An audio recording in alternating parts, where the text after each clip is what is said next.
Chapter 61, Douluo Annual Peace Award Winner. Inspiration is the maddest thing. No one knows when it will appear from some forgotten corner. It usually flashes and disappears, elusive, but fortunately Ming'an caught it. The problem was no longer simply how to strengthen Snow Empress so she could ward off every possible threat. It had become a matter of supplementing the system and transforming it in stages. Elementalization had a certain plasticity. If you combined elementalization with a spirit true body and found an anchor point for solidification, a spirit master would essentially transform from a human into an elemental spirit beast. And if chi blood transformation was reverse engineered from a complete elementalization, human transformed spirit beasts wouldn't be limited to spell cultivators. Body cultivators could use it too. Body cultivators were suitable for most beast spirit masters. Such practitioners could use their spirit true body, construct their physique through chi blood transformation, and then solidify it with an anchor point to become spirit beasts.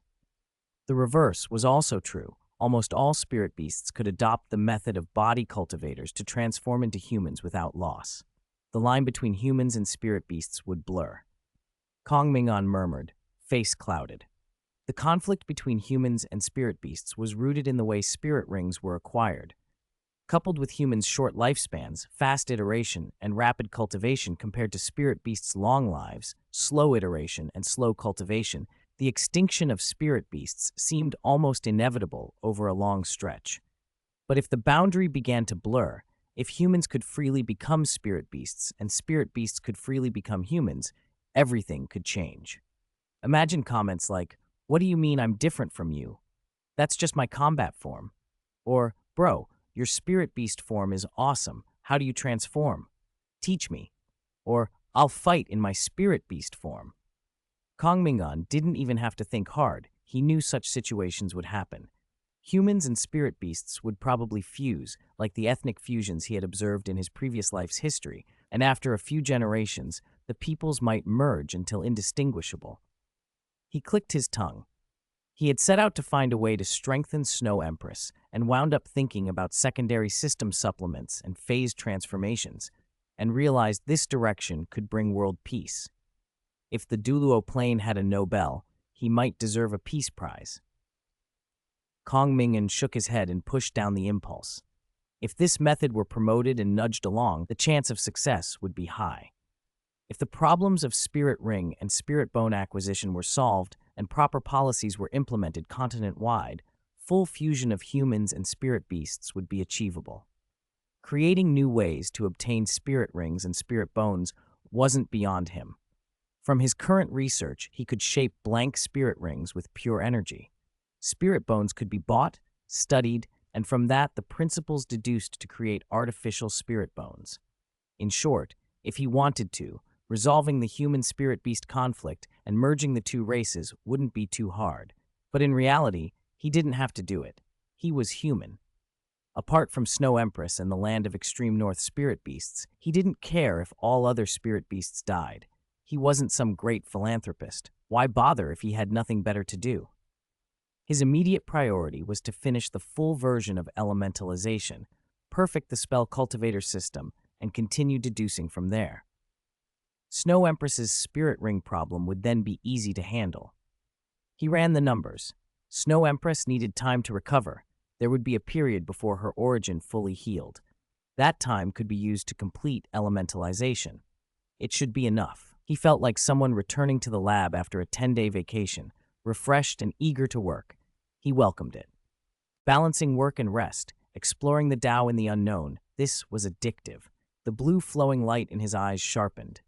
Ming'an rose, and spirit power unfurled over his body, wrapping him completely. Calmly, he stepped onto the cold spring of the ice and fire yin-yang well. The cold spring's chill was ultimately condensed heaven and earth origin, just another form of energy. For ordinary people, it would corrode the body. The cold would freeze meridians and dantian and cause great harm. For Ming'an, it was not a problem. His body began to change. Flesh and blood took on the brilliance of the elements, his face lit by a faint elemental glow, dreamlike and ethereal. He walked across the cold spring and soon stood before Snow Empress. She was healing. At his approach, she paused, opened her eyes, and a trace of doubt flashed in her ice-blue pupils. "It's fine. Keep healing. I'll take measurements," he said, waving her off. In her healing state, the cold spring's extreme energy rushed into Snow Empress, clarifying her energy structure in his perception and making observation easier. He wouldn't miss the chance. Snow Empress tilted her head, puzzled but not resisting. A moment later, she stepped closer, stood before him, and gently embraced him. Kong Ming'an was taken aback. "Snow Empress? This way it'll be clearer, right?" she whispered near his ear. Her spirit power surged, actively merging with his. In that instant, if he hadn't lowered his gaze, everything of Snow Empress's, her entire being, would have been presented to him, complete and clear. The extremely cold yet astonishingly soft aura that enveloped him made the faint blue light in his eyes pause. After a long moment, he closed his eyes and responded with a single knowing sound.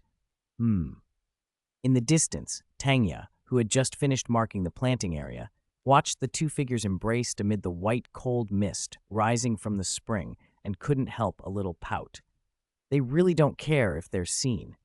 She chewed on a life-type blue-silver grass and found today's blue-silver grass tasted sour. More than half a month had slipped by. Above the icy spring of the ice and fire yin-yang wangwell, the white, cold mist that had clung there at first finally began to thin. As the fog cleared, two figures slowly emerged. The pair who had been holding each other gradually regained their senses. Kong Ming'an did not open his eyes at once. His mind lingered on the thoughts and inspirations he had been sorting through. After a long moment, he let out a soft sigh, and a wash of weariness crept over him. He must have been too absorbed in his research, so focused that even after more than half a month of sleepless observation, he had barely noticed fatigue until now. Like the come-down after an adrenaline high, the tiredness arrived only when the intensity eased. Fortunately, it was manageable. When he finally opened his eyes, the faint blue light in them ebbed like a tide. He paused, then met the icy blue gaze that had been silently watching him. He froze for a heartbeat, then steadied himself. "Snow Empress?" The Snow Empress loosened her embrace and stepped back. The sudden lack of cold contact let Kong Ming'an breathe normally again. He inhaled deeply and went straight to the point. "How is your recovery?" "The spring's effect is very good. A few more sessions and there should be no problem." Her voice was as clear and cold as ever. Her recovery would not be instantaneous. Her transformation had been disrupted and she had been sealed. And though the seal hadn't worsened her already injured origin, full restoration would take time. Kong Ming'an understood and didn't press. His gaze drifted down to the cold spring at their feet. The extreme cold within it had noticeably diminished. The ice and fire yin-yang well wasn't an endless reservoir, yet the chilling energy was regenerating at a steady pace as the well's opposing extremes harmonized. Kong Ming'an made a mental note of the well's elegant energy structure, but pushed it aside. His focus was on the Snow Empress's elemental transformation. After exchanging brief greetings with Tang Ya, who was quietly planting herbs nearby, Kong Ming'an drew the gray door and stepped through it, the Snow Empress close at his side. 2 of their 3 tasks in the Heaven Soul Empire were done. The last awaited, Heaven Dew City, the final day of the Advanced Spirit Master Academy's soul-fighting grand competition for the whole continent. The sky over Heaven Dew City was clear and blue. Inside the great circular arena, the crowd's roar had reached a fever pitch. After rounds of blood and honor battles, the 2 teams standing on the final stage were the continent's traditional rivals, Shrek Academy, synonymous with invincibility, and Sun Moon Royal Soul Engineer Academy, the pinnacle of spirit toolcraft. In Shrek's resting area, the mood was solemn. Zhang Lexuan sat on the edge of a bench in dark purple with a black inner top that hinted at her figure. Her hands lay lightly on her legs. Her eyes kept drifting across to the Sun Moon team's side, scanning every face for one person who had occupied her thoughts these last few days. She couldn't find him. A small, inexplicable disappointment pricked her, some murmur of the heart, or perhaps a reminder that she was not as indifferent as she pretended to be. Ever since their conversation weeks ago, she had kept thinking of that younger clan brother. The feeling sharpened when he abruptly ceased competing, as if he had vanished. She fell silent, remembering the strange promise he had made before she left that day. Go home? The words echoed in her mind. She chided herself and stopped the thought. Shrek was her home, and she would not leave it. She repeated that to herself until she could calm her pulse. Rubbing her temples, she readied herself. A gentle voice came from beside her. Lexuan, Elder Schwan and our teacher want to confirm the lineup and tactics one more time. Zhang Lexuan turned. Han Roro and Wu Ming approached, Han with her usual soft composure, Wu Ming with coiled eagerness and fierce battle intent in her eyes. Zhang Lexuan swallowed her doubts and nodded. They went to the team leader and teacher to finalize plans. The format's the same as before, the teacher said. Individual matches, then the 2-2-3 small team battles, and finally the team fight. I won't belabor the details. You've practiced the counters over and over these last few days. For the first match, the individual round, Wu Ming is first. You must secure the opening victory. Don't worry, teacher. I'll get the win. Wu Ming flashed a confident grin and clenched her fist. A phantom of golden flame flickered around her. Her golden crow spirit was formidable in single combat. Zhang Lexuan felt a small easing of tension. She knew Wu Ming's strengths well. Impetuous maybe, but deadly one-on-one, and the perfect choice to set the tone. After confirming the lineup, they returned to their seats. Zhang Lexuan, once more, cast a look toward the opposite resting area. Her pupils contracted. Someone had slipped out of the shadowed ranks opposite and now stood where she could see him, Kong Ming'an. He wore a moon-white casual robe, his short black hair neatly styled, a faint, composed smile on his face. For a moment their eyes met, and he returned her gaze with a polite smile. A wash of unease surged through Zhang Lexuan. She opened her mouth to call a warning to Wu Ming. Then the referee's voice boomed through the arena. Finals. First match, individual contest, both contestants to the stage. Before Zhang Lexuan could do anything, Wu Ming burst forward in a blaze of golden red light and landed on the competition stage to a roar from the stands. Zhang Lexuan turned back to the opposing side.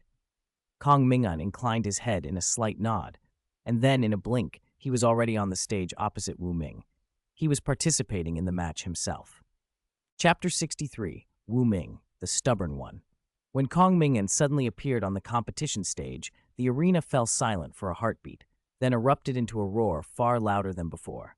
Of course, a single person crushing an entire team was far more sensational than an ordinary one-on-one. Many had assumed the young man wouldn't show, yet here he was in the finals. From the crowd, someone shouted, hungry for violence, "I want to see rivers of blood." On the stage, Wu Ming, preparing to display her skills, froze for a moment. Seeing the same young man who had chatted with them earlier, she frowned unconsciously. She didn't underestimate him because of his youth. After all, she and Zhang Lexuan had watched his match together after their conversation. His strength was formidable, and his techniques were puzzling. The relaxed expression on her face faded. She grew serious. Scorching golden flames flared up around her, and the heat made the protective shield around the arena ripple. 2 yellow spirit rings, 2 purple and 1 black, 5 optimally configured spirit rings rose beneath her feet, proving her power as a level 59 Spirit King without reservation. A brilliant golden crow spirit phantom spread its wings behind her. She tapped her toes and lifted into the air, looking down at her opponent with a burning, sacred aura. Kong Ming'an remained motionless. The referee hovered in midair. After confirming both were ready, he shouted, "Match start!" The moment the words fell, Wu Ming struck. The golden crow wings on her back beat fiercely, lifting her higher. She relied on nimble aerial movement and relentless flame bombardment, a combination that usually overwhelmed grounded opponents. From above, however, she noticed Kong Ming'an did not advance. Instead, a thick, bloody mist swirled around him, crimson vapor rolling and spreading until it completely obscured his figure, leaving only a sickly red haze about 10 meters wide. Trickery, Wu Ming snorted, but she was on guard. She raised her hand and the first spirit ring flashed. Golden Crow, True Fire, break! Several blazing golden fireballs dropped like meteors, striking into the bloody mist. There was no explosion, no shockwave. The fireballs, upon entering the mist, vanished as if swallowed by the sea. No ripple, no trace. Wu Ming frowned. It wasn't that her attack had been blocked, it was as if it had lost all effect and been absorbed. Golden Crow True Fire, burst, she roared, refusing to believe it. Her third spirit ring flared, unleashing a wider, more sustained conflagration. A golden wave of flame surged into the mist, but nothing changed. The flames were silently consumed. What is this? Wu Ming thought, alarmed. Her opponent's method was bizarre and hard to fathom. Before she could puzzle it out, a crimson spear condensed entirely from blood, chi shot through the mist, as if ripping through the air. It was impossibly fast and arrived in the precise gap of her concentration. She had no time to dodge. Fourth spirit ability, Golden Crow True Fire Ring. The purple light of her fourth spirit ring flashed, and a condensed golden ring of flame formed before her as a shield. Boom! The spear slammed into the flame ring with a dull, heavy sound. The ring quivered and barely held, then shattered. Even worse, at the instant of impact, Wu Ming felt a sudden, brief stagnant in her spirit power circulation, as if something had interfered with her control. Before she could react, more spears, sharp, blood-chi javelins, burst out of the mist from different directions, cutting off every escape route. Wu Ming gritted her teeth. Golden flames roared around her as she twisted and dodged, activating her spirit abilities to defend. She managed to shatter most of the spears, but one slipped through a gap and slammed into her lower abdomen. "Ah!" she grunted, but the expected sharp pain never came. Where the spear struck, it dissolved into crimson energy and surged directly into her body. Wu Ming's expression went white as her midair form staggered. Her spirit power hit an invisible barrier. Her normally free-flowing meridians were forcibly obstructed by a scorching, stagnant force. Her spirit energy lost its pathways and collided chaotically inside her, filling her with a bloated, suffocating agony that made her feel nauseous. Fifth spirit ability, Golden Crow. She tried to force a stronger ability, but her meridians were severely blocked. Spirit power would not condense smoothly. Even an ability she could usually cast on a thought became excruciatingly difficult. Another spear struck her shoulder. Puff. More blood chi surged into her, intensifying the blockage. Wu Ming could not keep flying. Her Golden Crow spirit projection was forcibly dispelled, and she plunged from the sky like a wing-broken bird into the roiling, bloody mist below. The instant she entered it, suffocation tightened around her. The mist was no longer merely vapor, but thick, viscous blood chi pressing against her skin, seeping through pores, drilling into her.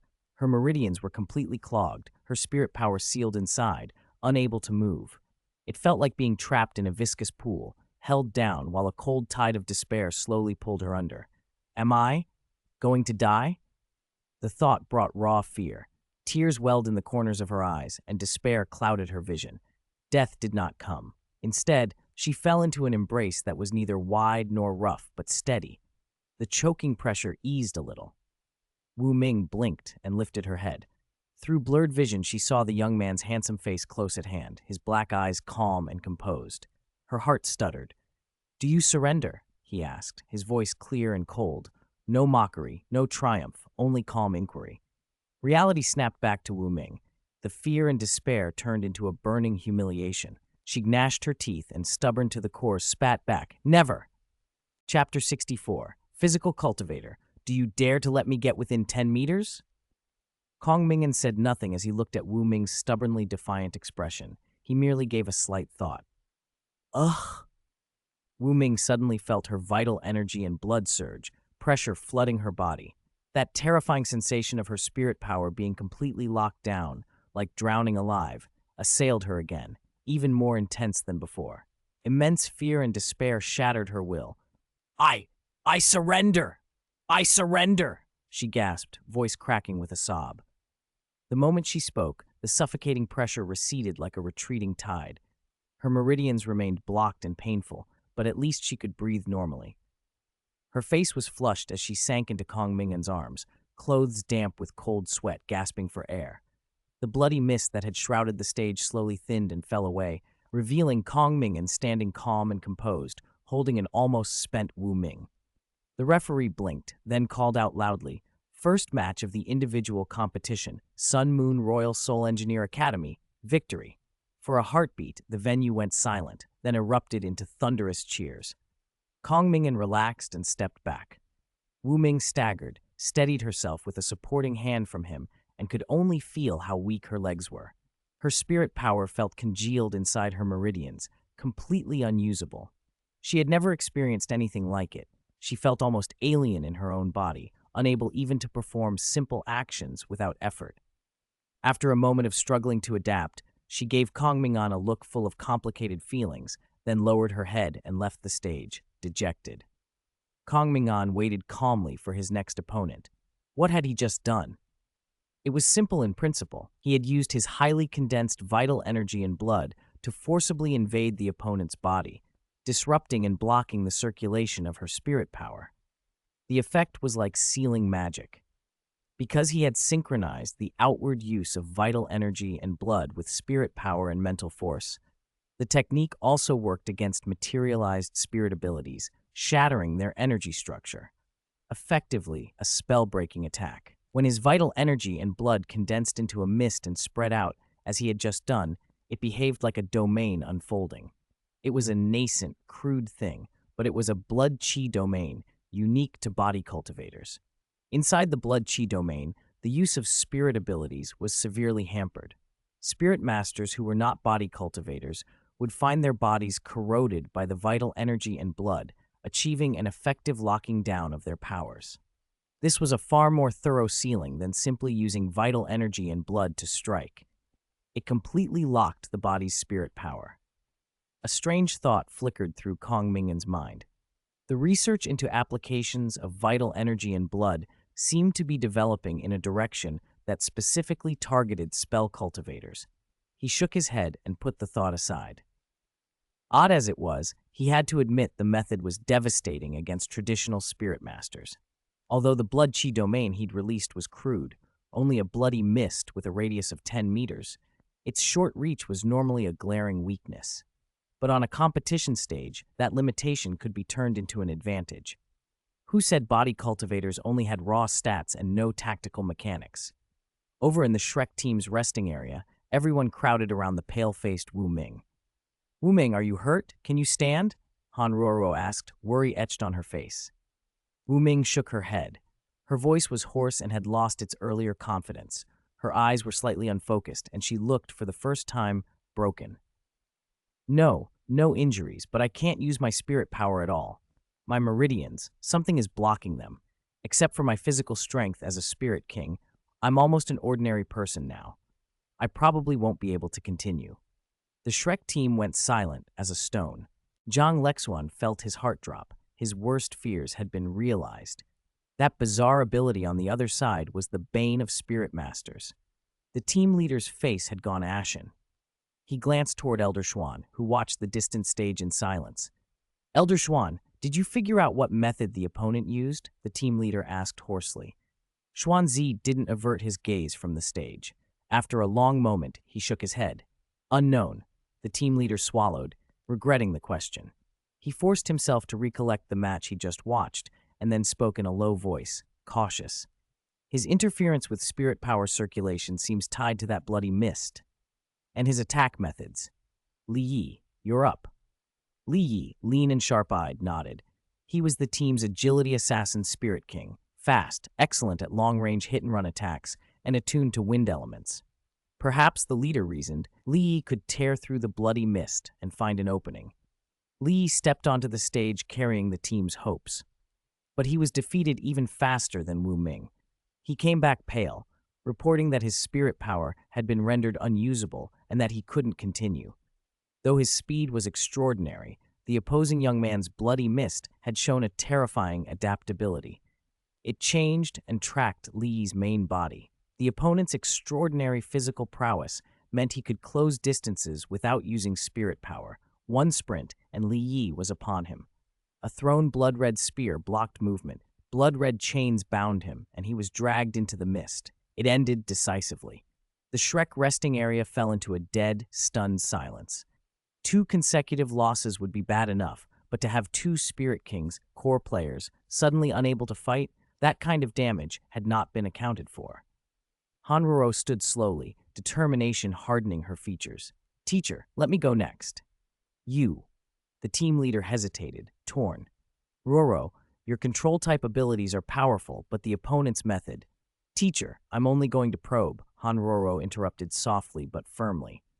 We have to find the limits and principles of his ability. Otherwise, we'll be even more passive in the upcoming 2-on-2, 3-on-3, and team matches. I won't force it. If it's not feasible, I'll surrender immediately and won't affect the later matches. The team leader looked into her resolute eyes, then over at the other dispirited team members. Finally, he nodded gravely. Be careful. Hanroro gave a single steady nod and stepped onto the competition stage, resolve burning in her eyes. Chapter 65. Defeat. Hanroro climbed onto the competition stage with slow, measured steps. Her figure was graceful and her bearing gentle as water, but her eyes held an unprecedented seriousness. She stopped, inhaled deeply, and a soft golden light swelled from within her, forming into a seemingly pliant yet incredibly sturdy golden rope that moved around her like a living thing. Her spirit, the shaking gold rope. 2 yellow, 2 purple, and 2 black spirit rings rose from beneath her feet, 6 rings in all, projecting a powerful Spirit Emperor aura that drew gasps from the stands. A Spirit Emperor-level fighter on the field promised a thrilling contest. Her gaze fell to the opposite side on Kong Ming'an. Blood mist seeped from his form, coalescing as he reached out. In moments, a massive crimson spear, heavy and real, took shape and was planted at his side. He raised his hand again, and a blood-red longsword, glinting like a crystal of coagulated blood, formed in his grip. Behind him, several blood chi chains, almost corporeal, coiled and drifted around him. Hanroro's eyes locked on those chains. They moved and posed in a way that felt eerily familiar, like her own shaking gold rope. A chill touched her. Could he be imitating her? If so, his capacity for learning and adaptation was frighteningly quick. The referee, having confirmed both fighters were ready, raised his right hand and then brought it down sharply. The match begins. Kong Ming'an moved the instant the words fell. He seized the spear and hurled it at Hanroro with a whistling fury. She tapped her foot and drifted back and to the side, light as a willow catkin, narrowly avoiding the strike. She began to create distance, relying on her advantage as a control-type spirit master. But Kong did not dissolve into blood mist like before. Instead, he leapt onto the spear that had stuck in the ground behind him. The shaft bent, then he launched himself forward, aiming to close and fight at close quarters. Hanroro reacted without hesitation. Her 4th spirit ring flared. The shaking gold rope extended like a golden serpent, winding around Kong Ming'an to bind him. At the same moment, the blood chi chains around Kong came alive. They moved with a speed and flexibility matched to the rope, striking directly at Hanroro's shaking gold rope. He really was copying her. Hanroro's face tightened. Kong's manipulation of the chains was smoother and more refined than she'd seen before, as if he had practiced specifically against her techniques. She lit her 5th ring, preparing to use a stronger control ability to stop the chains. But as soon as her rope met the chains, they abandoned their attack on her and instead wrapped themselves around her spirit with alarming speed. They weren't after her body, they were attacking her spirit. A strange, oppressive stagnation hit her spirit like a slick of oil. The flow of spirit power suddenly resisted her, movements growing sluggish and clumsy. The opponent's ability wasn't only effective against body and spirit, it could interfere with, even seal, a spirit itself. As that thought crossed her mind, a violent tug yanked at the shaking gold rope. Kong Ming'an's blood chi chains tightened, pulling her spirit back. Hanroro stumbled forward, nearly toppled. Kong pushed off with his feet, and his body shot out like an arrow released from a bow. Dozens of meters vanished in an instant. One blurred moment later, his calm, handsome face was inches away, the tip of the blood-red longsword, bristling with lethality, pointed at her heart. The chilling pressure and the threat of death seemed to freeze the blood in her veins. Her thoughts snapped off. "I surrender." The words burst from her instinctively, voice shaking. The sword stopped its advance. The stagnation in her spirit ceased growing worse. Though the effect remained, roughly 70% of its original force, it no longer intensified.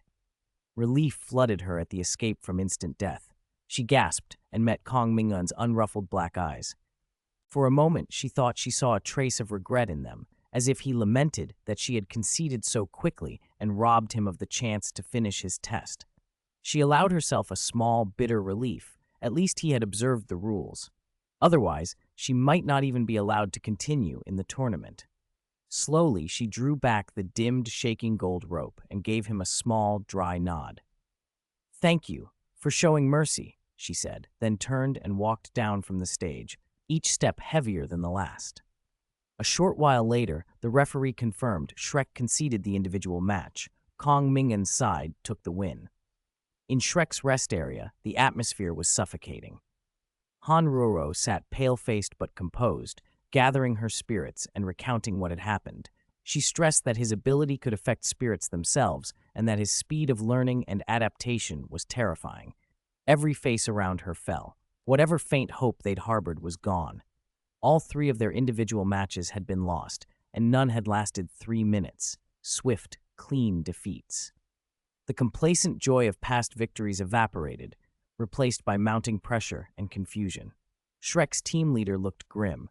He had expected to defend their championship and prolong Shrek's glory, but now a terrible dread settled over him. The image of failing in the tournament, and then having to answer to those above him, pressed on his mind like a looming storm. Chapter 66, The Dual Cultivation of Body and Magic, is the real answer to this version. After taking several deep breaths, the team leader managed to calm himself. In a hoarse voice, he confirmed the situation. "We lost the individual rounds. Next up is the 2-2-3 battle strategy. We have to give everything we've got." His gaze swept the team. Among the main lineup, Wu Ming and the Spirit King, bonded with the Azure Windfalcon, had their spirit power sealed and were completely out of commission. Han Roro had been affected but could still fight. She still counted as a Spirit Emperor-level combatant. Aside from them, there were only Zhang Lexuan, 3 other main members, and 7 Spirit Ancestors from the reserve team. On paper, that wasn't a terrible roster, but the Sun Moon team's lineup was simply decadent. 2 Spirit Emperors, 5 Spirit Kings, and that unfathomable young man who hadn't even shown his spirit ring or fully revealed his spirit, fighting in ways nobody could understand. It was a glaring disadvantage. How could they win? The team leader shut his eyes, inhaled deeply, and made a decision. Given the huge gap in raw power and the opponent's strange, unbreakable abilities, they had no choice but to gamble. After a short break, the second round of the Spirit Master Finals began, the first match of the 2-2-3 strategy. As both teams' members entered the arena, the crowd erupted. Shrek Academy sent out 2 reserve team members at Spirit Ancestor level, while Sun Moon Royal Soul Engineer Academy deployed 2 bona fide Spirit Emperors. Is Shrek already conceding? Trading 2 Spirit Ancestors for 2 Spirit Emperors? That looks like a loss. Debate erupted in the stands. Some Shrek supporters tried to spin it as a clever tactic. But in Shrek's resting area, the team leader's face was tight, without relief, only sober gravity. Sacrificing 2 Spirit Ancestors to take out 2 enemy Spirit Emperors would be acceptable, but he had hoped to trade for that mysterious young man instead. Moreover, Sun Moon putting 2 Spirit Emperors out right away made their intention clear. They wanted a sure win. If they were willing to throw 2 Emperors into the opening match, it meant they were confident they could secure at least one of the other matches with absolute certainty.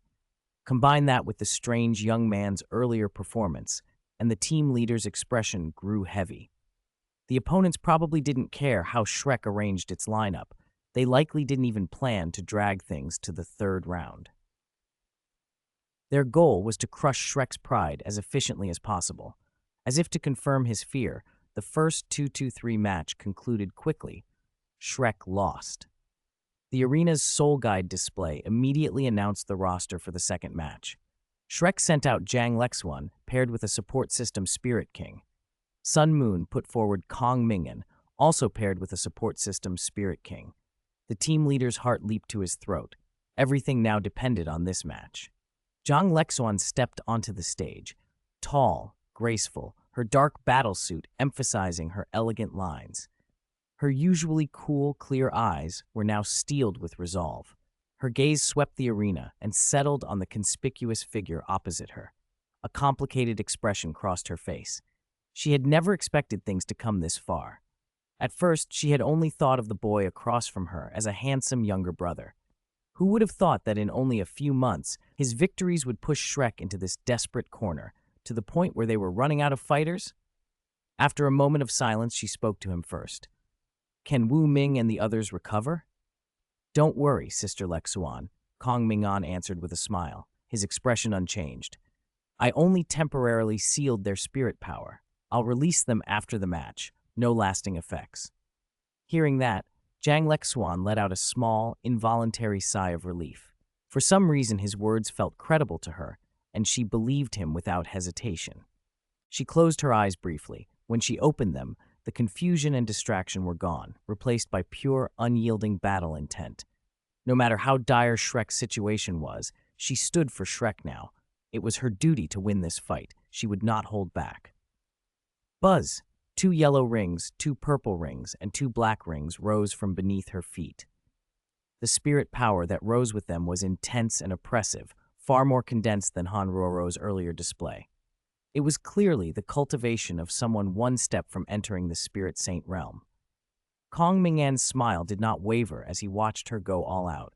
A deep, black 10,000-year spirit ring, as if it could swallow light, slowly emerged beneath his feet and circled him alone. He had no intention of underestimating his nominal clan sister. He commanded the top-tier moon spirit, a peak spirit emperor at level 69, and had amassed plenty of real combat experience from missions. Even if a body cultivator-style approach gave advantages against traditional spirit masters, relying purely on body cultivator tricks against someone like Zhang Lexuan would be pushing it. But he wasn't only a body cultivator, he was also a spell cultivator. That combination, body and spell, was the real solution to this matchup. What body cultivator version or spell cultivator version? Dual cultivation of body and spell never went out of style. It was always top tier. Kong Ming'an's 10,000-year ring drew everyone's attention. This was his first time revealing a spirit ring in competition. Zhang Lexuan's pupils tightened, her gaze fixed on that black ring. Her guard shot up to full alert, and she made a rapid assessment. A 10,000-year first ring suggested he might have twin spirits. If he could bear such a ring, his physical quality, willpower, and cultivation had to be at least Spirit King level. Add the possibility of several unknown spirit abilities, plus that strange method that could seal a person's spirit power and spirit. Her expression hardened into resolve. Her clan brother wasn't just troublesome. He was dangerous. The referee hovered between them, scanned both sides to confirm readiness, then took a breath and announced loudly, 2-2-3 battle strategy. Second match, begin. Ping-er. Zhang Lexuan let out a low cry. The seemingly timid girl at her side responded instantly. A green light flickered in her hand and 5 glossy green apples, faintly fragrant, materialized and were offered to Zhang Lexuan. This was her spirit, green apple. As a food system spirit master, she specialized in powerful single-target buffs. Zhang Lexuan took them without hesitation and bit into each apple. The sour taste made her frown, but almost immediately an enormous surge of power flooded her body. Spirit power, speed, strength, mental clarity, and regenerative rate, all 5 attributes spiked. Each buff increased by a staggering 40 to 50%. A support spirit master who could enter the Shrek main team was not someone to underestimate. She signaled with her eyes. Ping-er understood at once. Ping-er bit a speed-boosting apple and then, clutching the remaining fruit, darted to the edge of the stage, keeping an invincible shield at the ready. At the same time, Fang Yi, the Sun Moon team's support spirit king, finished activating her own support spirit ability. She too was a food system spirit master, cradling a pile of bread. Zhang Lexuan fixed her gaze on Kong Ming'an without the slightest hesitation. Behind her, a cold shadow flickered into being. Countless moon-white blades of light poured out like a torrential storm, sweeping over half the arena. Having seen his strange chi and blood sealing ability, she chose the simplest, most brutal tactic, indiscriminate area bombardment, to deny him any easy approach. Kong Ming'an did not panic. He finished his bite of bread, scooped up Fang Yi beside him, and tossed her into a spatial ripple that opened next to him, sending her to the edge of the stage. Then he raised a hand with deliberate calm. An invisible, space-bending barrier unfolded, silently covering half the arena. The whistling moon blades that hit the barrier vanished as if swallowed by mud. Zhang Lexuan's eyes narrowed. Something felt wrong. Before she could react, the space behind her rippled, and the supposedly dispelled moonblades erupted from the other side, perfectly intact. She moved like moonlight, turning her form into a hazy lunar essence and barely slipping past her own attack to land at a distance. "Space spirit," she murmured, more serious now. His second spirit was spatial, rare, and as dangerous as the most extreme attribute spirits. The blood mist ceiling alone had been troublesome. Now he had exquisite spatial control as well. She could not give him room to maneuver. Her eyes flashed. The fifth and sixth of her 10,000-year spirit rings flared together in dazzling light. Sixth spirit ability, Moonrise. Fifth spirit ability, Moonfall. The first amplified her, intensifying the moon essence that clung to her and swelling her aura. The second was a pure offensive technique. A massive orb of light like a falling moon descended with crushing intent, smashing toward Kong Ming'an. Kong Ming'an's expression stayed calm. He condensed a crimson Qian blood spear in his hand, but this time the spear's tail connected to a visible chain of Qian blood. He inhaled, focused, and then hurled it. Centered at his feet, the ground split like a spiderweb. The spear flew, but its real target was not the falling moon. It was Zhang Lexuan. The spear grazed her waist as she shifted, then plunged into a spatial ripple behind her and vanished. Moments later, it reappeared in another ripple ahead of her, stabbing with lethal precision. Zhang Lexuan sensed the change and narrowly evaded. The spear's tip scraped her neck, cold as ice. Before she could recover, more spatial ripples blinked into existence around her. Under Kong Ming'an's precise control, the Qian blood spear winked through space like a phantasm, each emergence accompanied by the tightening of the connected chain.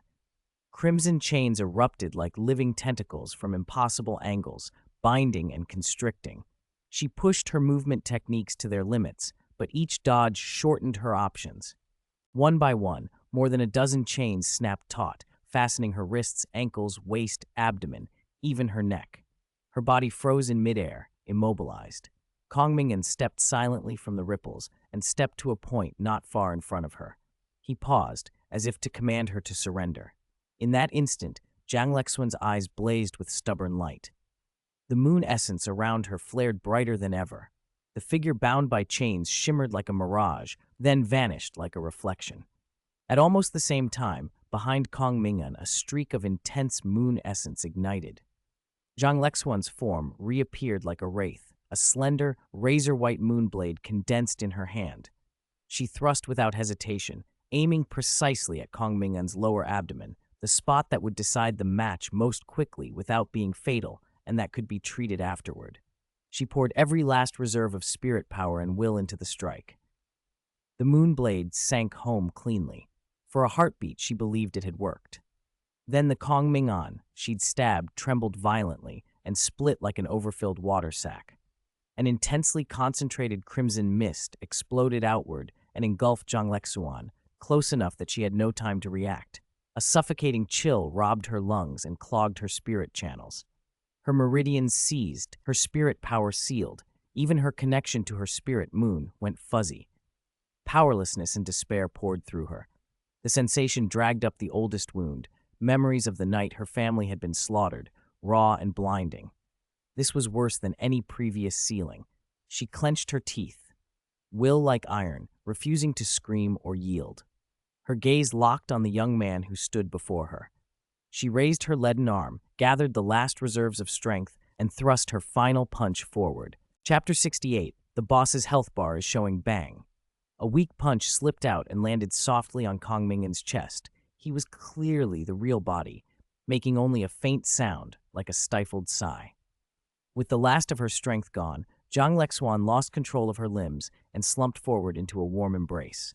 Straining to keep her eyes open, a confused look on her face, she asked the question that mattered most to her then. "How old are you exactly?" "About 6 or 7 years younger than you, I think," Kong Ming'an answered quietly, the gentle smile in his voice unchanged. Zhang Lexuan froze, and her heart sank even deeper. She'd already dug into his background and had a rough idea of his age, yet his behavior, bearing, and combat ability had all felt far older than that. For a while, she'd suspected the Academy might have fudged his age to cultivate him. His admission wiped that thought away. "Unbelievable," she breathed. She stayed leaned against him, drawn unconsciously to his clean, light scent. No wonder he had so many girls around him at such a young age. Anyone would find him impossible to resist. Resigned, she closed her eyes and lay motionless in his arms, as if she'd fainted and lost all will to fight. On the edge of the arena, Ping Er and Fang Yi sat together and nibbled snacks, watching with the air of gossipers. There was nothing they could do. Both were support spirit masters. Fang Yi was a soul engineer who specialized in defense. Their power mattered little here. They both knew the outcome rested entirely on their captain, young Master Kong, so they watched in peace. After a moment, Ping Er eyed her captain, who lay wrapped in a dissipating blood mist, and sighed helplessly. Fang Yi met her glance. Consciously, Ping Er hopped down from the stage. With their captain out, what dignity did two support spirit masters have left to defend? The Shrek team was decisively defeated. Kong Ming'an stood, lifted Zhang Lexuan, and with a flash appeared in Shrek's resting area. A number of stunned, wary looks followed him. The atmosphere tightened. He didn't answer them.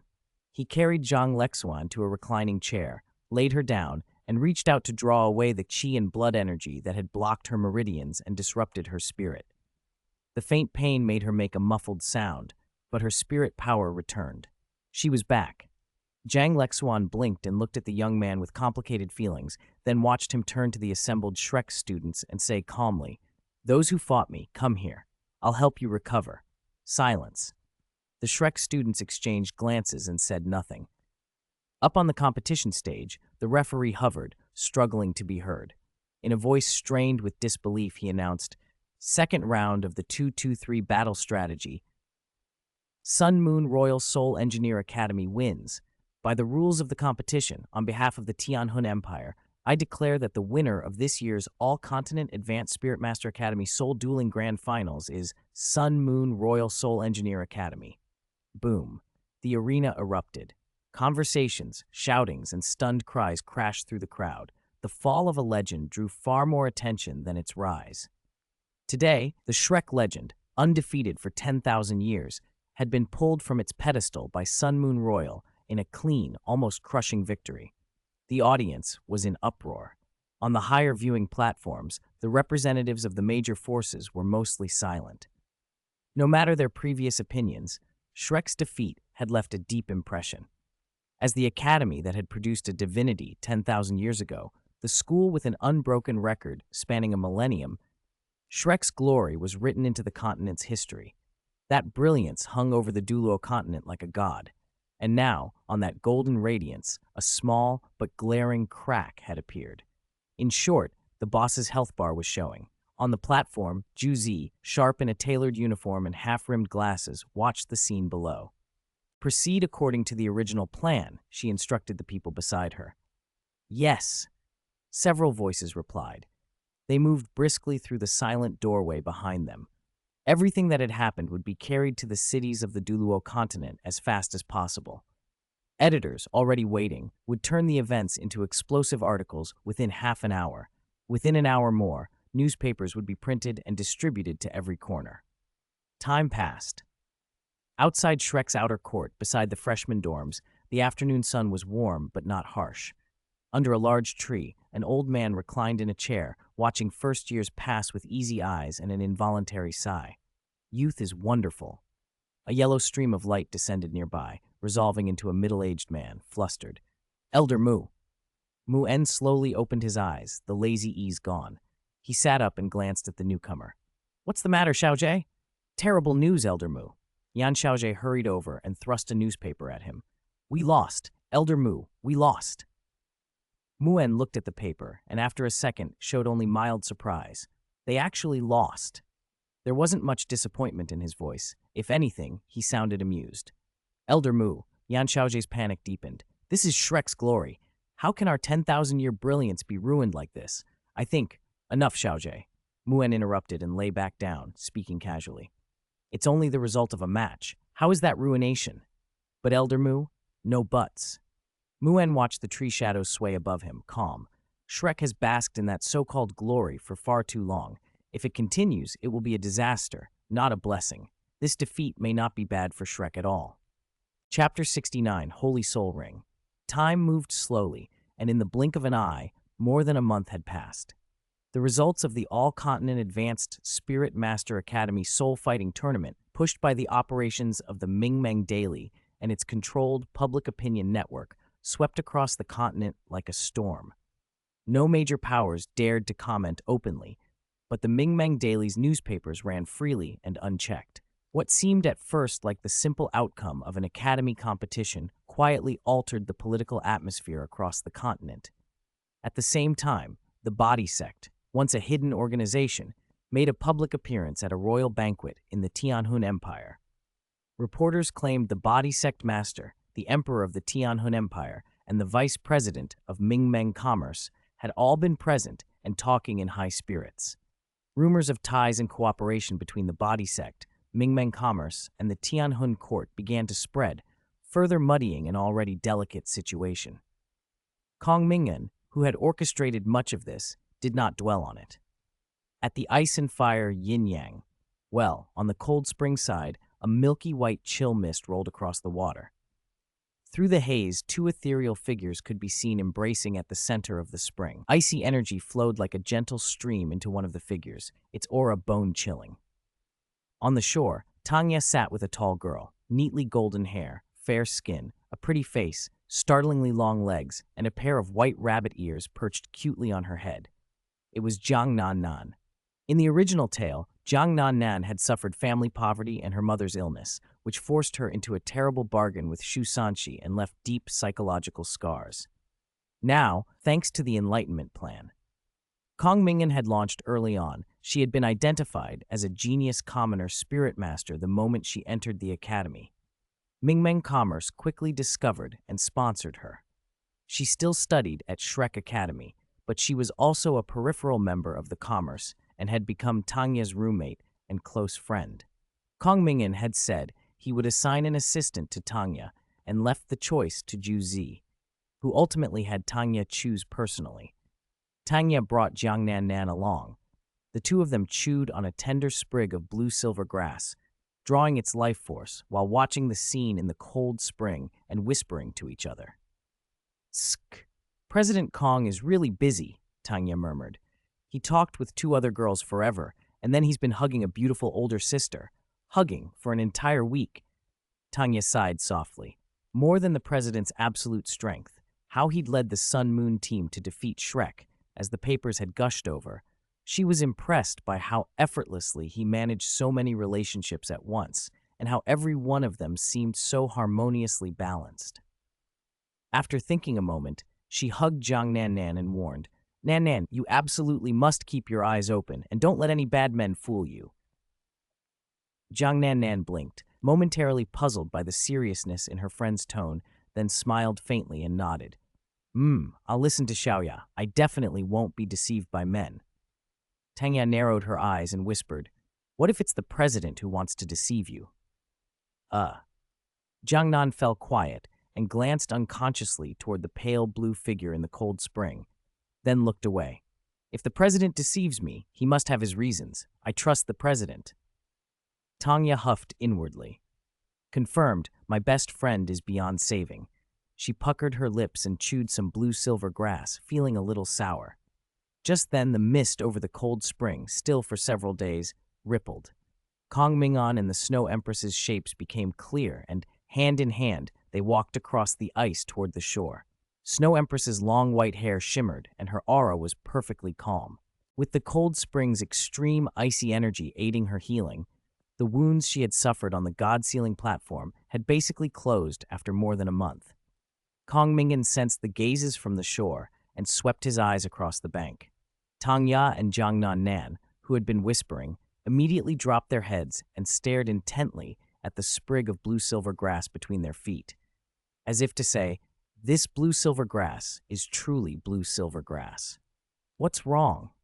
Snow Empress asked softly, looking at him with cool curiosity. "Nothing." Kong Ming'an retracted his glance and a trace of emotion crossed his face. "I just suddenly feel that I've changed the destinies of a lot of people without even realizing it." Snow Empress tilted her head, puzzled.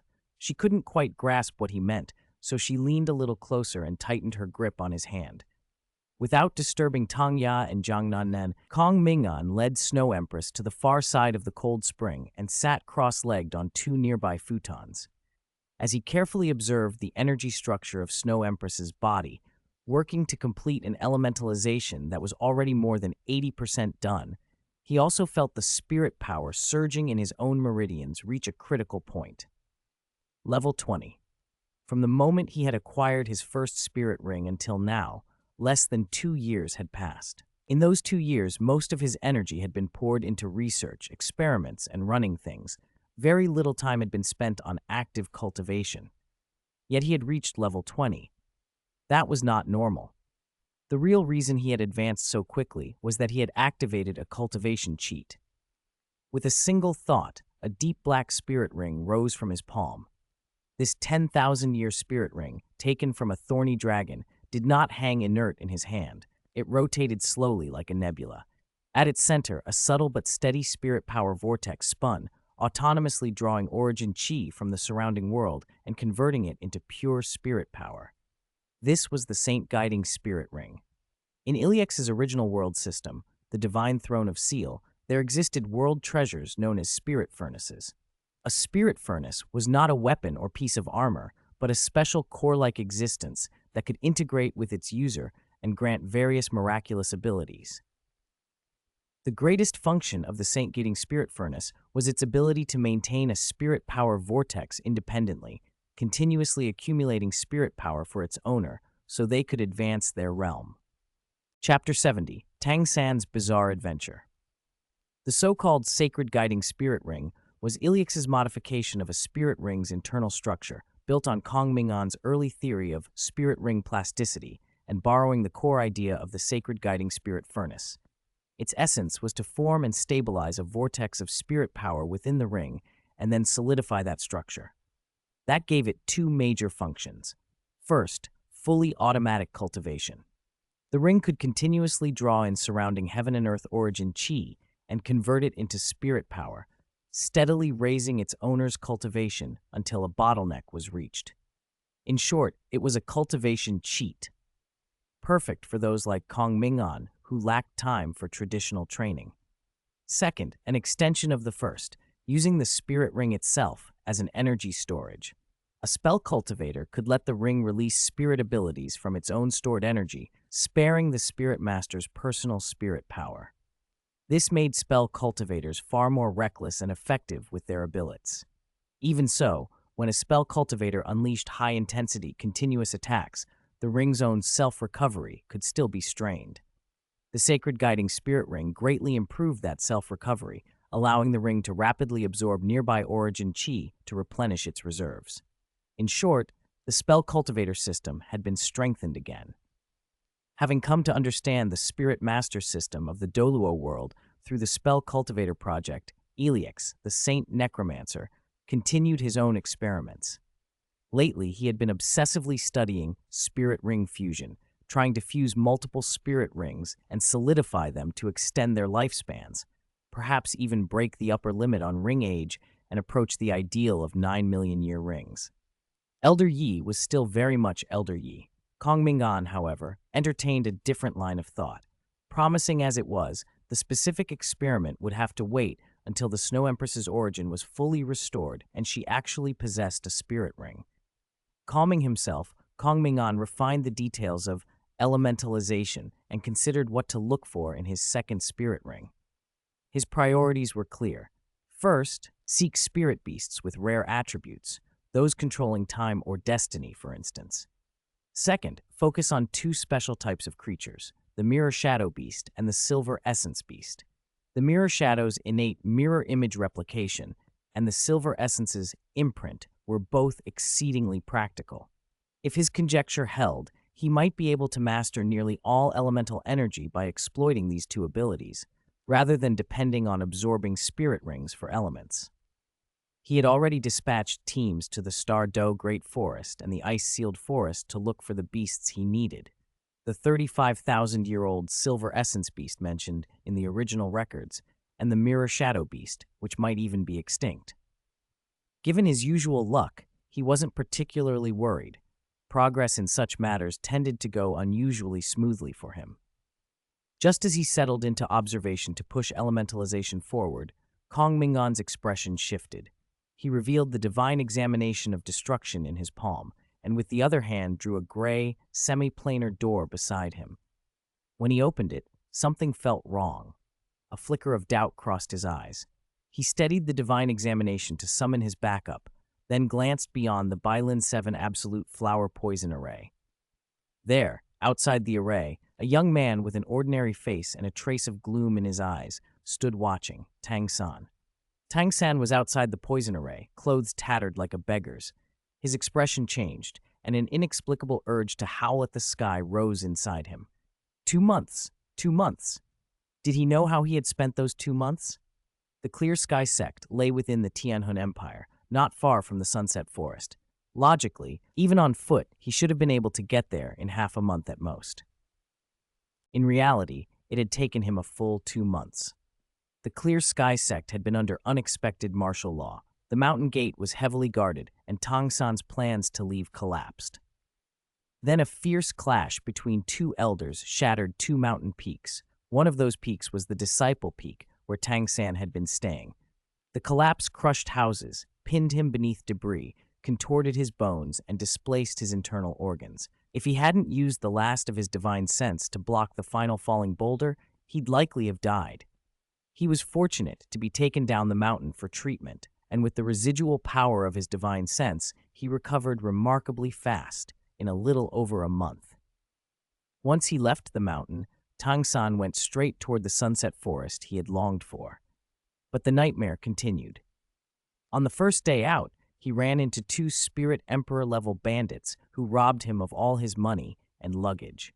The next day, in a city, he was driven out of an inn for having no funds and thrown out with a broken leg by the innkeeper's Spirit King's son. He spent the night in a street corner. When some beggars told him he'd taken their place, he revealed his spirit to drive them off, only to have them come back and fling a basket of rotten eggs at him while he slept. On the 3rd day, after washing at a stream, he was ambushed by bandits again, beaten, his leg broken once more, left by the roadside like a dead dog.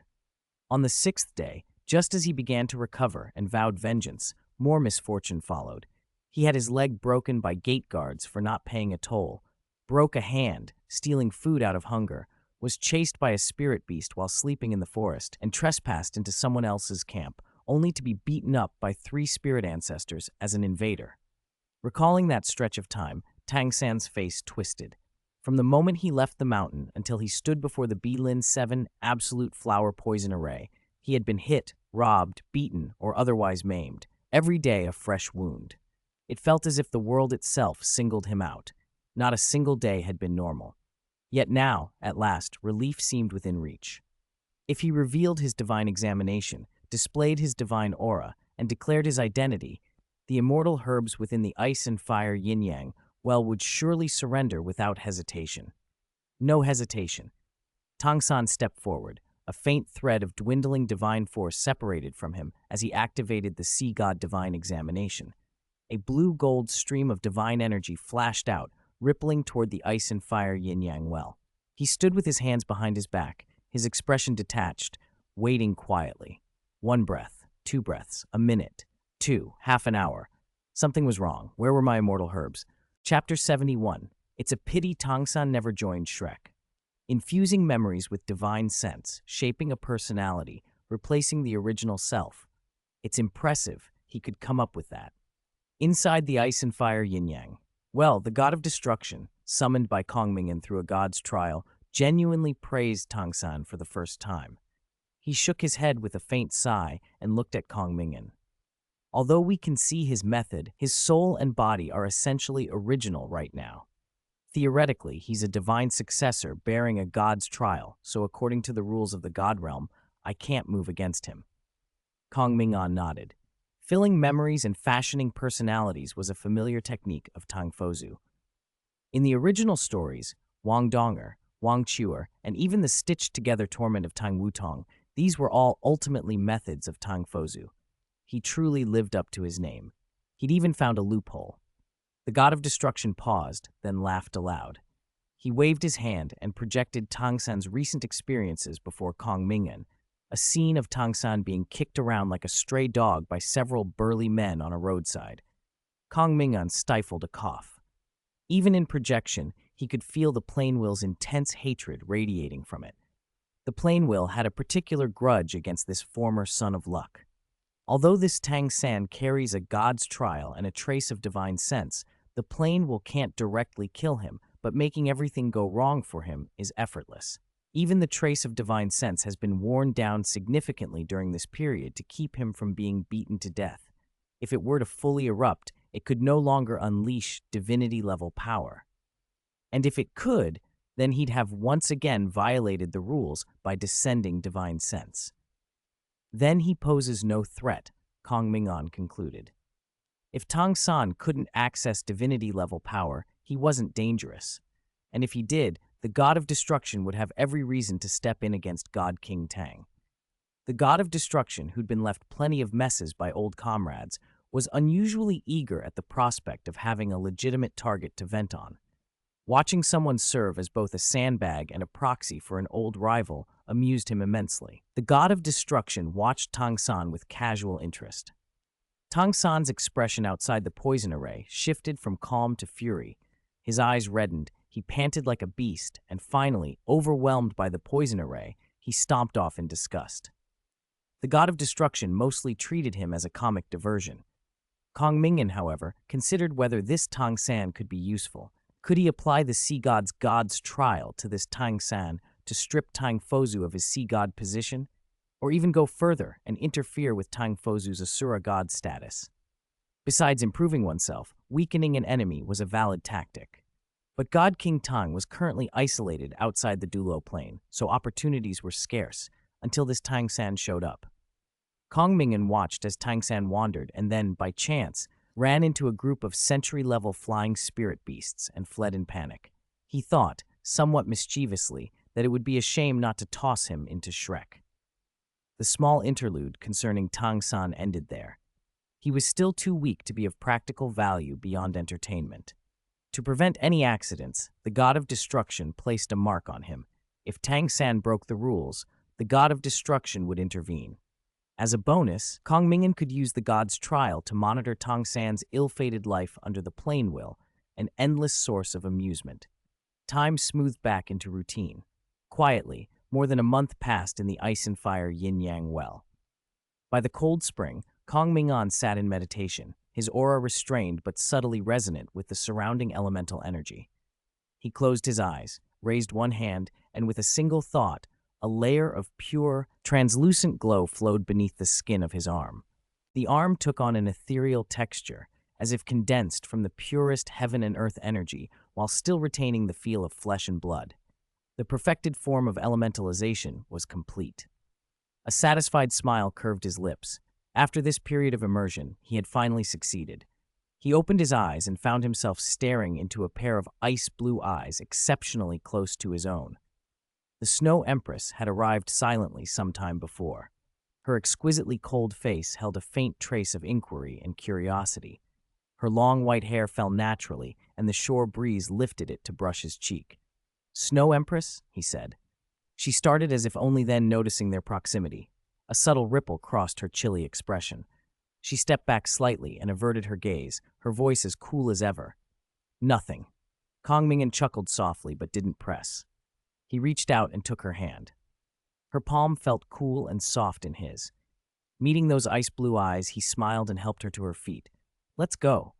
He raised his other hand and opened a gray, undead demi-plane door beside him. Then he led the Snow Empress through it. This journey had been planned long ago. The destination was Dragon City, in the northern Tianhun Empire. Dragon City was a large northern town with a rugged, imposing look. Most buildings were built of great stone blocks. At that moment, inside Dragon City, at the Ming'an Commerce Association's headquarters, a spatial door silently opened, and Kong Ming'an and the Snow Empress stepped out together. Chapter 72. The Mysterious Ice Essence of 10,000 Years and the Gradually Improved System. Over the past month, not only had the Snow Empress's injuries recovered under the nourishment of the ice and fire yin-yang. Well, But the continental situation had shifted as well. The alliance between the Ming'an Commerce Association, the Body Sect, and the Tianhun Empire had been officially announced, setting off a string of consequences. Probes that had been targeting the Ming'an Commerce Association vanished overnight. Trade throughout the Douluo Three Kingdoms began to move forward with a green light. Many sects that had hesitated over invitations from the Ming'an Commerce Association suddenly made up their minds. Some opened negotiations, others joined outright. The Ming'an Commerce Association's influence swelled like a snowball rolling downhill. Among the sects that chose to establish ties was the Earth Dragon sect. Kong Ming'an's real purpose for this trip was the cold spring within the Earth Dragon sect. More precisely, the 10,000-year profound ice cave beneath that spring. Without drawing attention, the two arrived just outside the ancient well in the sect's backyard. The chill coming from the wellhead made Snow Empress's eyes brighten. She felt an exceptionally pure, piercing cold chi, and it came from directly beneath the well. Kong Ming'an said nothing and pulled her. They dove into the well. He wrapped himself in spirit power to isolate his body from the spring water and to buffer the surrounding cold. The deeper they went, the lower the temperature dropped. Thick frost began to form around them. Kong Ming'an inhaled reflexively, about to defend against the cold, when Snow Empress let go of his hand, slipped her arms around his waist, and drew him into an embrace. Kong Ming'an stared. Snow Empress's eyes were clear, cold, and intent. Then a dense, highly condensed sheath of extreme ice and snow spirit power folded around them both, shielding them from the external cold. He fell silent for a moment. If he had completed elementalization, he could probably have shrugged the cold off. Still, looking at her profile, at how naturally she was resisting the current, he let it be. They pushed on, following the undercurrents beneath the well into a broader underground chamber. The rock walls were no longer ordinary stone, but deep blue, exuding a bone-chilling cold. 10,000-year profound ice cave. Snow Empress's voice was quiet, threaded with complexity. Where she had had only suspicions before, now she could confirm it. A 10,000-year profound ice cave. And within such a cave, there would be 10,000-year profound ice marrow. She hesitated, then glanced at Kong Ming'an. His eyes faintly glowed blue as he studied their surroundings. She remembered what he had told her before the trip. "We're here to repair your origin." "Snow Empress, help me remove all these ice extreme divine crystals," he whispered into her ear. She blinked, came out of her reverie, and nodded. Waving a slender hand, extreme cold spirit power flowed out. The incomparably hard ice extreme divine crystals, embedded in the cave walls, unlatched and peeled away under an invisible pull, one after another. Kong Ming'an opened a small demi-plane portal and stored the crystals in its warehouse for later study and use. After collecting them, they pressed deeper. At one point, Kong Ming'an felt the pressure around them sharply ease. They slipped into a more secluded grotto. The instant they touched down, an indescribably pure surge of extreme cold chi rushed over them. Dozens of clear white crystal pillars like stalactites filled the cave, and within them a liquid seemed to flow. Indeed, 10,000-year profound ice marrow. Snow Empress's expression hardly changed, but her eyes were layered. For an ice attribute spirit beast like her, 10,000-year profound ice marrow was the rarest of heaven and earth treasures. Absorbing even a fraction could not only restore her origin, but enable her to withstand tribulations of 700,000 years, or even 800,000. Kong Ming'an was decisive. He raised a hand. Spatial power condensed into thin lines and sliced the marrow pillars free. He pushed the harvested pieces to Snow Empress. "Start absorbing. This should be enough to replenish your origin." She looked at the priceless marrow before her, a soft confusion in her voice. "Do you know the value of this 10,000-year profound ice marrow?" "I do," Kong Ming'an answered calmly. "Then you still give it to me?" she asked, bewildered. "Is there a problem?" He met her with a straightforward tone. "Is there any need for me to be unwilling to part with it for you?" She fell silent. Her ice-blue eyes searched his as if trying to read something, then flickered away. A complicated stillness settled between them. Snow Empress did not respond further, only nodded and sat cross-legged. With a slight movement of thought, the 10,000-year profound ice marrow floated before her. The purest extreme cold energy streamed into her body, knitting and repairing the origin that had been injured by the heavenly tribulation. Kong Ming'an watched serenely from the side, though his mind was working. While she absorbed the marrow, he continued refining the next step in his elementalization theory, form solidification and state anchoring. To fix and maintain a temporary elementalization form for a long time, so the user only needed minimal energy for form conversion, the principle was simple: find a sufficiently stable anchor point. He had chosen his anchor point long ago, spirit rings, specifically the 7th spirit ring's spirit avatar. Whether a cultivator followed the traditional spirit master path or had become a spell cultivator or a body cultivator, all these lines ultimately derived from the same system. At certain thresholds, their differences converged. For traditional spirit masters, the 7th ring marked a qualitative leap. For spell cultivators and body cultivators, the 7th ring would do the same. According to his calculations, a 7th ring spell cultivator would master elementalization, greatly enhancing elemental resonance, the power of spirit abilities, and survival capabilities. A 7th ring body cultivator would master chi blood transformation, commanding the power of chi and blood to the extent of rebirth from a single drop of blood and achieving a form of immortality, so long as chi and blood were not exhausted. As Snow Empress absorbed the 10,000-year profound ice marrow and her origin mended, the two new Tao systems Kong Ming'an had devised began to take shape and steadily improve. Chapter 73.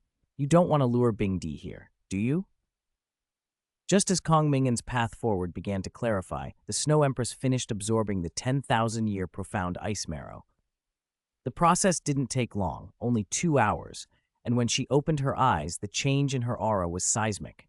Her once solid, heavy spirit power now felt almost tangible, sending out waves of oppressive pressure that only continued to harden with time. The Snow Empress breathed out a slow, cold breath. She felt as if a set of shackles had been cast off. A long-lost lightness filled her chest, and a relaxation she hadn't known in ages swept over her. Her origin hadn't healed instantly, but the 10,000-year marrow was exactly what a pure ice element being like her needed.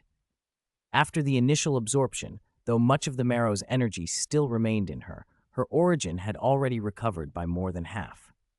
Given time, it would doubtless fully restore, and then she would rise to an even higher level. Facing a 700,000-year heavenly tribulation would be certain success, and even an 800,000-year one would no longer be impossible. Yet despite that, she was unsettled. Could something she had fretted over for so long really be resolved so simply? The Snow Empress fell silent, looking at the always calm young man beside her with a complicated expression. For a moment, she couldn't find words. Kong Ming'an didn't notice her gaze. His attention was fixed on the remaining 10,000-year marrows arrayed before him. In the original account, the Snow Empress had absorbed 13 pieces at once and sealed 7. This time, she'd taken only 8 to recover from the origin damage caused by the heavenly tribulation and her failed spirit core condensation. Perhaps because her condition hadn't been reduced to a mere trace of origin like in the original, recovery had been easier. He stared at the 37 remaining pieces and after a pause asked plainly, if I wanted to heal the Ice Empress's origin injury and let her pass the 400,000-year heavenly tribulation, roughly how many 10,000-year marrows would that take? The Snow Empress blinked, as though considering something, then met his eyes. After a moment, she estimated quietly, Binger's injuries aren't too severe. To heal her and ensure she can get through the 400,000-year tribulation, probably 3 to 5 pieces would do. I see, Kong Ming'an murmured, then without hesitation swept his hand and separated 30 of the 37 marrows before him, placing them in front of her. Take these 10,000-year marrows. The Snow Empress froze. She stared at the pile of 30 pieces, her thoughts drifting. She remained silent for a long beat before suddenly raising her head, her ice-blue eyes locking on Kong Ming'an. You didn't plan, from the start, to have me abduct the Ice Empress, did you? Kong Ming'an blinked. Planned that too, did I? These 30 pieces are the portion for treating the Ice Empress's origin. That was what we agreed on in the contract, to solve the issue of her passing the 400,000-year tribulation. The rest are for you to absorb and build up energy while you wait for my later help with condensing your spirit core." He explained earnestly. His goal hadn't changed, to continuously strengthen the Snow Empress so she could handle every threat for him except divinities. Ideally, he hoped to cultivate her up to divinity level, which would remove his deepest anxieties.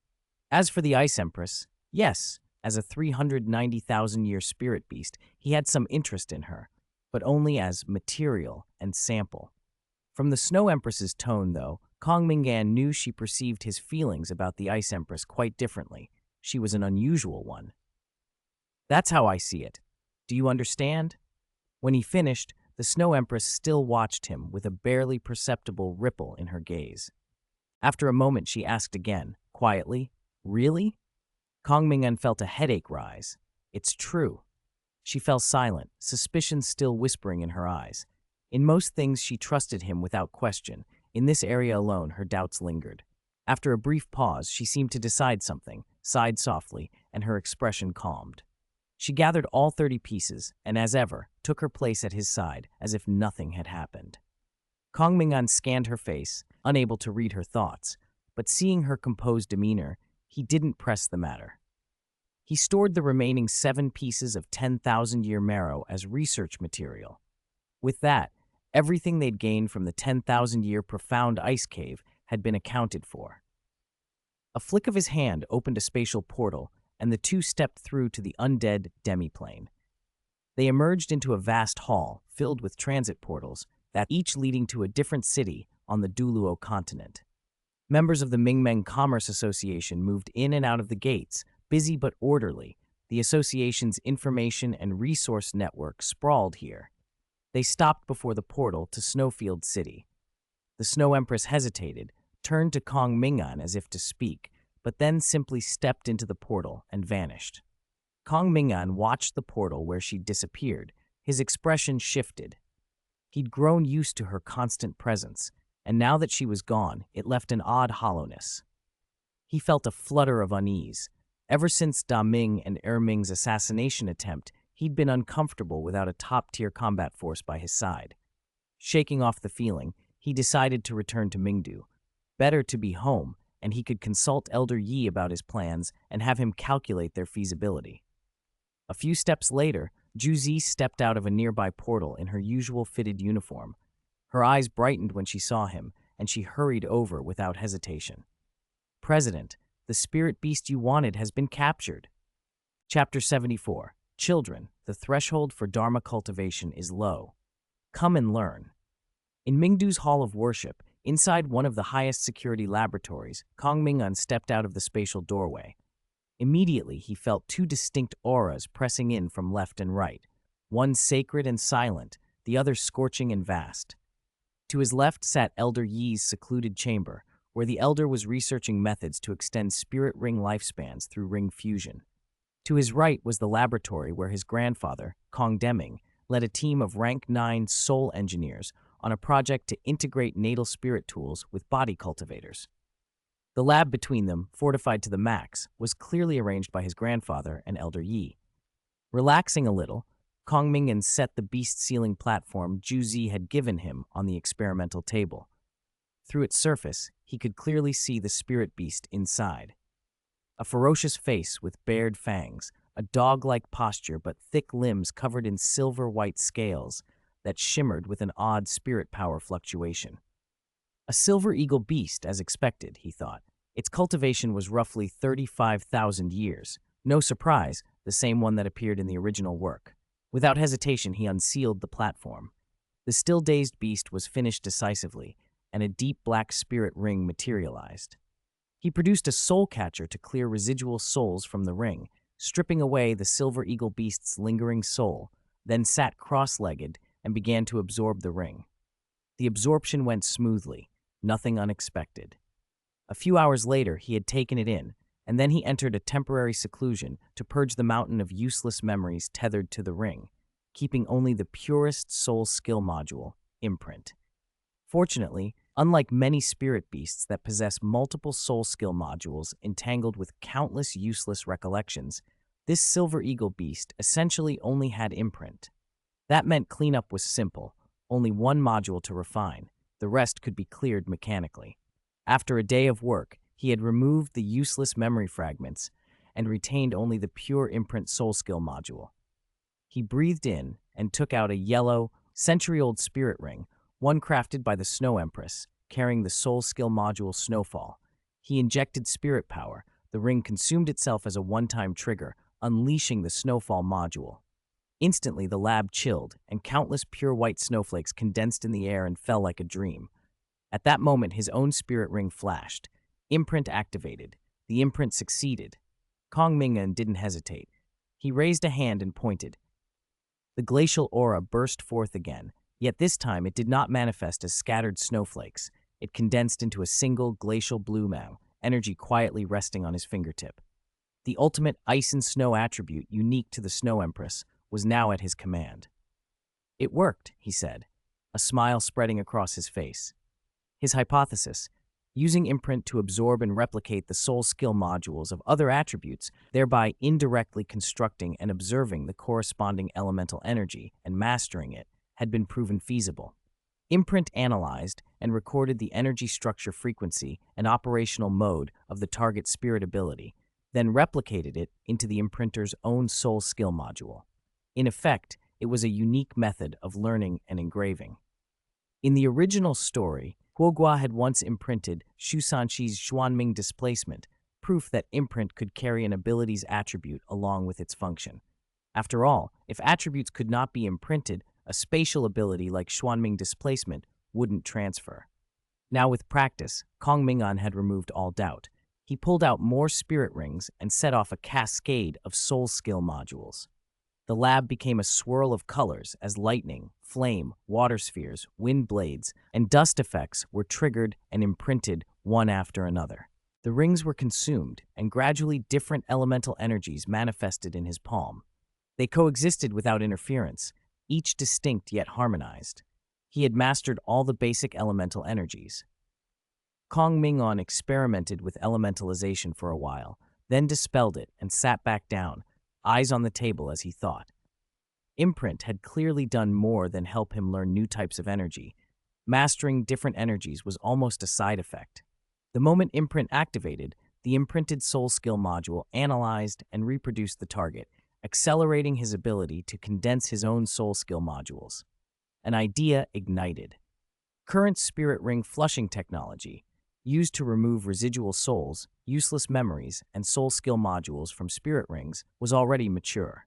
It had been put to use turning spirit rings dropped by countless softbones rabbits into blank rings for carrying other modules. That same technology could be applied to spirit masters.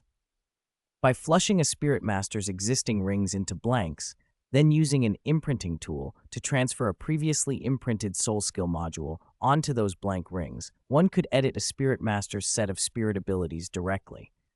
A spirit master could choose and combine a set of spirit abilities to their liking. If they were unhappy, they could respec by flushing and re-imprinting until satisfied. Because these modules would be written onto blank rings, the ring's full carrying capacity would be available.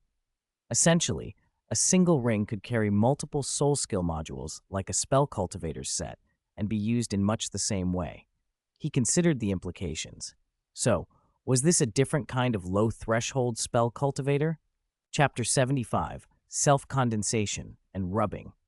It's not just about lowering the threshold, it's essentially a degradation, Kong Ming'an concluded after a moment of thought.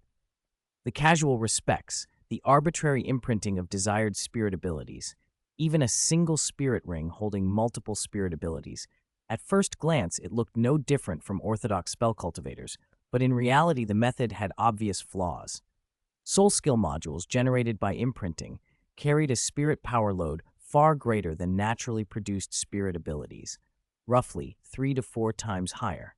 For example, if a spirit ring's capacity is 100 and a self-condensed fireball soul skill module has a load of 10, an imprinted fireball module might have a load of 30 or even 40. By that reckoning, a spirit ring could hold 10 self-condensed fireball modules, but only 2 or 3 imprinted ones. Because one can self-condense soul skill modules, It demonstrates that the condenser understands the skill intimately and can potentially optimize the module later to reduce its load. With imprinting, however, a spirit ring generally supports only 2 to 3 imprinted modules, and since the imprinted owner's understanding of the spirit ability is insufficient, they can practically only use the imprinted module as is. It's similar to how spirit masters use spirit rings under the traditional system, but even more restrictive, like the difference between fully automatic operation, system-assisted operation, and fully autonomous operation. Imprinting also has limits. The more advanced and complex the spirit ability, the heavier the load after imprinting. Some advanced spirit abilities, like Snow Empress's Empress's Palm and Empress's Sword, Kong Ming'an currently cannot imprint because the post-imprint load exceeds his spirit ring's upper limit. The ring simply cannot bear them, causing the imprint to fail. This explains why the Silver Eagle Beast couldn't imprint the abilities of a 100,000-year Spirit Beast. Its capacity couldn't handle the post-imprint load, so the imprint failed. Compared to spell cultivators, who are deeply familiar with creating soul skill modules and can forge their own path, imprinting is more like a transitional comfort zone, he mused. It might be hard for traditional spirit masters to leap straight into being spell cultivators, but imprinting first and then trying self-condensation could be a viable route. It was likely, however, that many would remain in that comfort zone. Kong Ming'an imagined a future spell cultivator system splitting into factions. Those who could independently condense and optimize soul skill modules would form a self-condensation faction, the true backbone of spell cultivators, while those who became spell cultivators opportunistically through imprinting would form an imprint faction.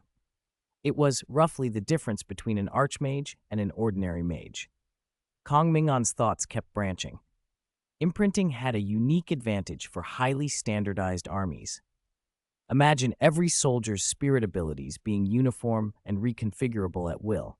You could respec units on the fly to imprint different spirit abilities for assault, defense, support, healing, and so on, achieving perfect tactical coordination and role switching within a squad. The feasibility is high. There aren't many technical difficulties. The main challenge is reproducing spirit ability effects onto spirit tools, but I can see their energy structures, so that's manageable. He added the idea to his mental to-do list. His list was long: Ice and Fire Yin-Yang Well Energy Model, deep modification of spirit rings, possibility of multiple soul cores coexisting, development of tool spirits, all projects that needed frameworks, theory, and time to flesh out. Kong Ming'an sighed. None of these tasks were beyond him. They were doable, but they were time-consuming. I need something to help me increase my speed of thought and computation, a spirit master equivalent of a computer. No, a mere computer would still need me to operate it. The efficiency gain would be limited. What I need is something that can think for me, push projects forward, artificial intelligence, or rather, a sub-brain. His interest piqued. The sub-brain could be built from fragments of soul naturally shed by his own soul during its continuous metamorphosis, combined with a vast computing matrix to accelerate calculations. He could create the kind of sub-brain he needed. The plan was feasible, and then he stopped himself, expression shifting to puzzled. I was trying to solve the problem of too many to-do items that I can't resolve quickly, so why? Why did another to-do item just appear? A little troubled and helpless, Kong Ming'an felt the burden of tasks growing rather than shrinking.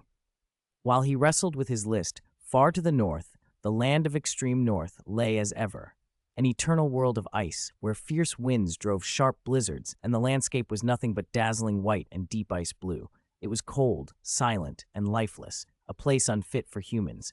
Then a cold, noble, utterly dominant aura descended on the wasteland, the Snow Empress. She floated in midair, snow-white hair trailing perfectly, eyes ice blue and indifferent, yet radiating sovereign majesty. The blizzards in the heart of the land of extreme north stilled as her extreme cold rolled outward, as if the storm itself bowed in submission. This was the true posture of the dominator of the land of extreme north, far more imposing than the restrained, calm woman Kong Ming'an knew beside him. Roar! Across the frozen expanse, countless powerful spirit beasts felt the change. They lifted their heads from lairs, issuing roars and snarls that were a mixture of awe and submission, bowing their prideful heads in the direction of the aura. Snow Empress stood silent, letting her presence spread, seemingly waiting. Then, with a slight lift of her chin, she looked toward the horizon. A jade-green streak of light was suddenly racing toward her from deep within the ice plains, closing the distance with astonishing speed. The hint of indifference in Snow Empress's eyes faded, replaced by an inexplicable unease that rose in her chest for no obvious reason. Chapter 76, Hiote. There is a cow! A shaft of emerald light descended not far away and resolved into a scorpion, its whole carapace the color of jade. The scorpion pulsed once, and a small, nimble girl stepped out of the glow. She had long emerald hair and golden eyes. Her green and white dress was exquisitely cut, trimmed with gold, and set with translucent emerald gems that lent her an air of nobility. A white lace sash tied with a green bow hugged her waist, and dark stockings with delicate lace patterns covered her legs. From her back arched a patterned gold-green scorpion tail, its hooked tip glinting with a lethal edge, an unmistakable mark of her nature. She was the Ice Jade Empress Scorpion, Snow Empress, the second of the 3 great heavenly kings of the land of the extreme north and the 7th of the 10 great vicious beasts. "Snow Empress, you finally agreed to see me," the Ice Empress cried, her voice trembling with unrestrained joy. Without hesitation, she bounded forward and wrapped Snow Empress in a tight embrace. "I've missed you so much, Snow Empress. Where have you been all these hundreds, maybe thousands of years? Why didn't you come out to see me?" And Ice Empress poured out question after question. The coldness in Snow Empress's face softened a fraction. She returned the hug gently and soothed her in a calm voice. "Haven't I come back now, Binger?" "Yes." Ice Empress nodded, but she didn't press further. Then she scrunched her delicate nose and sniffed. A flicker of doubt crossed her golden eyes. "Snow Empress, why do you smell like a human, and it's so strong?" Snow Empress's gaze faltered for a moment. She pushed Ice Empress back without changing her expression. Before Binger could ask more, Snow Empress flicked her wrist, and 5 translucent 10,000-year mystic ice marrows floated into her palm. Ice Empress's attention snapped to them as if drawn by a magnet. 10,000-year mystic ice marrow, she breathed, eyes wide with disbelief. "Snow Empress, where did you find these?" Snow Empress shook her head, avoiding the question. Her voice turned serious. "Your origin never fully healed from that old injury. Use these 10,000-year mystic ice marrows to restore it. After that, I will be your guardian while you undergo your 400,000-year heavenly tribulation." Ice Empress hesitated. There was something strange. Snow Empress had been odd since her return, as if hiding something. She opened her mouth, but the urgency and sincerity in Snow Empress's words quelled her doubts for the moment. With a heavy nod, she accepted the marrows, and under Snow Empress's watchful eyes, began to absorb them. A few days later, in the heart of the land of the extreme north, Ice Empress opened her eyes. The 10,000-year mystic ice marrows had fused perfectly with her ice attribute spirit. 3.5 of the marrows had completely mended the damage to her origin caused by the heavenly tribulation. The remaining half had pushed her stagnant strength to break through to a higher level. She lowered her gaze to test her power, and an instinctive realization bloomed in her heart. The heavenly tribulation that had been years away was now imminent. Snow Empress watched everything with unreadable eyes. When she saw that Ice Empress's origin was fully healed, she asked, "How do you feel? How confident are you about undergoing the tribulation?" A smile tugged at Ice Empress's lips, and she lifted her chin proudly, golden eyes bright with certainty. 10 out of 10. Snow Empress gave a small nod, as if the answer confirmed something. Then she said directly, her voice edged with urgency, "If that's the case, there's no time to waste. Let's start the tribulation now." "Now? Right now?" Ice Empress blinked, taken aback. "Yes, now," Snow Empress replied, her tone serious in a way that made Ice Empress's earlier suspicions swell into a near certainty that something was wrong. A tension crept through her chest, an odd, empty feeling, yet when she met Snow Empress's steady gaze, she held her questions back. After a moment, she nodded and flew to an open ice plain. Her true form emerged, no longer suppressed by any concealment. Dark clouds roiled overhead, and a terrible lightning tribulation gathered, crackling with an atmosphere of pure destruction. Ice Empress drew a deep breath, trying to tamp down that strange unease, and then fixed her eyes. Without hesitation, she stepped forward and accepted the lightning targeted at her. Boom! The sky exploded. Lightning spanned the heavens, striking everything in a blinding, thundering display. 1,000 spirit beasts cowered instinctively. The fear of tribulation ran in their bones. Then, slicing into the storm from below, a wave of emerald cold surged upward and tore a hole through the lightning. The extreme cold spread, and the lightning began to die away, bolts fading and crackles shrinking until the storm was gone. When the thunder subsided, Ice Empress stood revealed beneath the clearing sky. Her form seemed carved from jade, her scorpion body translucent, her hooked tail glowing with an emerald chill. Under the trial of lightning, she had transformed fully, and then, as the light subsided, she shifted back to human form and flew to Snow Empress, voice trembling with triumph. "Snow Empress, I succeeded!" Snow Empress's lips curved in a faint, almost melancholic smile. Then she grew serious. Taking a breath, she said to Ice Empress, "Binger, now that you've passed your 400,000-year heavenly tribulation and your strength has risen, the land of the extreme north will depend on you to guard it." Ice Empress's jubilation froze mid-smile. Panic flared in her golden eyes, and she seized Snow Empress's arm. "Snow Empress, what do you mean? You've been acting strange since you came back. What happened to you? Tell me. I'm sure we can fix it." Snow Empress pursed her lips. A flicker of complexity passed across her face. After a pause, she explained what had happened to her in brief, measured terms. How she'd used a snow lotus to transform, how she'd been sealed, the bargain she struck when she woke, and how her origin had been restored. She glossed over other details, small but important moments, like some of her interactions with Kong Ming'an, those she instinctively kept to herself. Ice Empress listened, stunned. When Snow Empress finished, her golden eyes narrowed, anxiety radiating off her. "That's a human," she said, incredulous. "Snow Empress, are you crazy? No human can be trusted.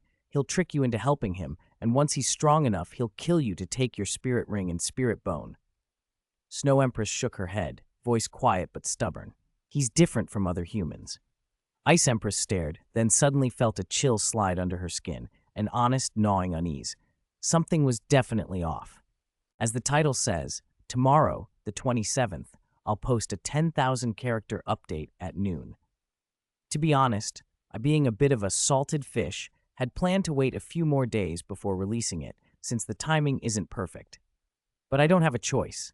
It's already been removed from the new releases list, so there won't be any further promotional pushes. I have to launch now. First, thank you all for your support. I had to stop my last book because its initial subscriptions were under 100, so I wrote a fanfic to clear my head. I never expected so many people to read it, and that was a very pleasant surprise. I'd also like to thank the great Penglai team. Thank you for believing in me and offering a contract. To show my sincerity, I'll release 10,000 characters a day for the first 2 days. These 2 days cover a small plot climax, a super enhancement for the spell cultivator, and the protagonist's own creation of a divine ascension ladder. After that, I'll update 3 chapters a day, about 6,000 characters total. It's not that I don't want to post more. I'm in my 3rd year of university and have a lot on my plate. I also need to take part in some competitions to strengthen my resume, so my daily writing time is limited. With my previous Douluo 2 fanfic, I kept to 6,000 characters a day until the end. That pace worked well for me. So, that's the plan for now. Once I get used to this speed, I'll try to become an 8,000 character beast, and maybe eventually a 10,000 character beast every day. I hope you'll continue to support me. Please subscribe to Chapter 1. That's all.